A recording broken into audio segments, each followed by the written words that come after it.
The Terminator, the film that is solely responsible for making James Cameron a household name and giving Arnold Schwarzenegger his most iconic role.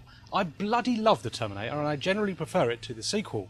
No offence to The Terminator 2, but there's something about the darker atmosphere of the first film that appeals to me more. Now, The Terminator was a big movie, and big movies generally get licensed video games. The Terminator has 8 very distinct games bearing its name, 4 of which appear on different Sega consoles, but it's the Mega CD version that we're going to look at today. While the Mega Drive Master System and Game Gear versions were all developed by Probe Software, it was Virgin Games USA who handled the Mega CD version.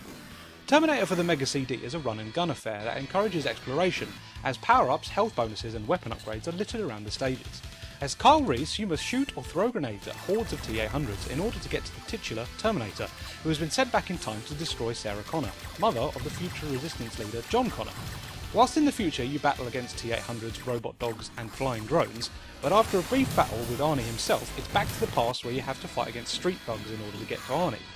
Yes, it deviates from the plot of the film slightly, but it sets up some rather lovely action that looks gorgeous in motion thanks to the beautifully fluid animation on Kyle's sprite. What really makes the Terminator special is the soundtrack.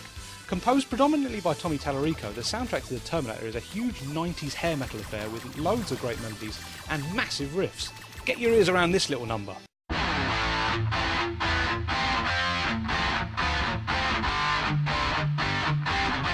What?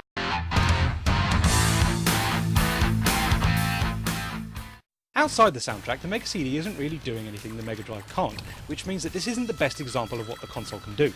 Yes, there are some short FMV excerpts from the original film, but thanks to the limited colour palette of the Mega CD, these are far too dark and very difficult to make out. They also seem to play at a ridiculously low frame rate, which makes them look like some old wartime propaganda film.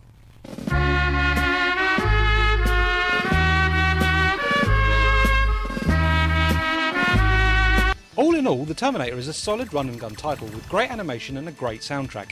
It does James Cameron's sci-fi masterpiece proud and marks one of the rare instances that a movie game is actually worth your time. If you see a copy going cheap, then you'd be a fool not to pick it up.